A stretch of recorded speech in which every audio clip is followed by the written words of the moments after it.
And 1990s in Finland, and this is very important to understand, was probably the decade of major reform and change. And many of the things that we see now in these international publications and media is very much about those things that we were doing then. And there was always this moment when people were coming to us and saying that, how about this standardized testing, like people do in England and United States? And there were some moments when it was not so clear whether we should adopt this type of accountability and testing culture or not. But the business community was very worried about this thing, particularly Nokia and these high-tech companies that are worried about and particularly concerned about having creative, open-minded people in their stuffs.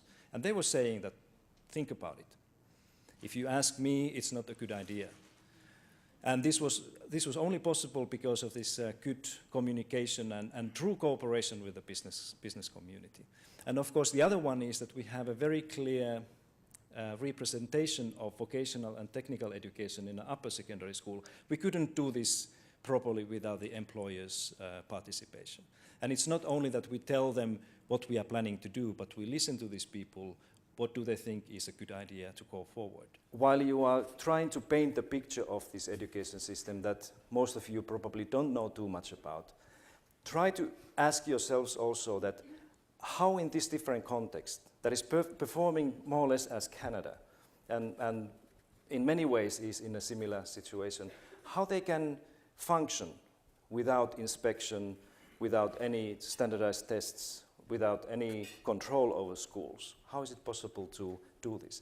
This accountability movement that we have now, mostly in the Anglo-Saxon countries, is not necessarily the right one. Some of these trends that I see around the world are actually they are harmful for the idea of building knowledge society or innovation society or educating young people to the future that we don't know what it is. And particularly I'm often concerned about this testing and actually the testing that is brought under the name of accountability to the schools. The second one is that if we take this knowledge society idea seriously, and if we take it seriously that we need to prepare our young people better for the world that is functioning with and through innovations, we need to have more flexible, more creative and more risk-taking environment for our teachers and students. If the society and your community or our community is not indicating and showing young people this will to learn, how important it is, not only that it's important to go to school, but it's important that you want to learn more, then we are in trouble. As teachers and professionals, we need to be able to ask this question, that is there another way? Is there another alternative way to do these things? And ladies and gentlemen, this has been one of the questions that we were asked, not because we wanted to in Finland in early 1990s, but we had to. Whenever you have an opportunity to change and put your things in education forward, do it. If you see, as I understand that you have a new minister that many people see as an opportunity to do things or change the course or whatever you want to do it now.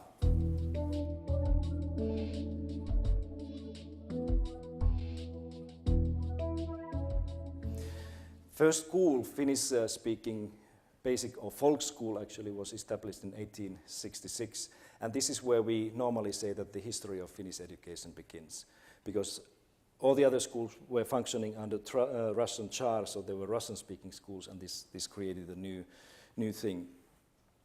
Of course, the other important thing here is to see the war time that we had with the Soviets.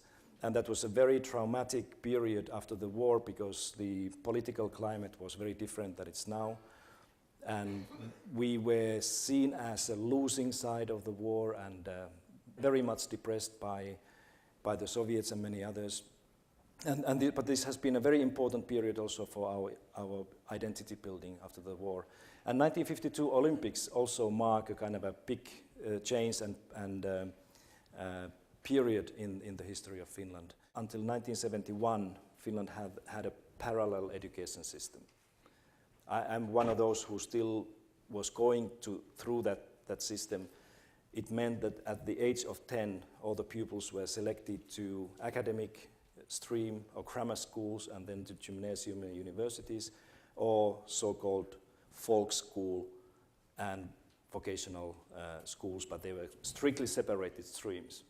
And in 1960s, under the kind of a socialist or leftist political regime, the parliament decided to abolish this and create the system that you see now.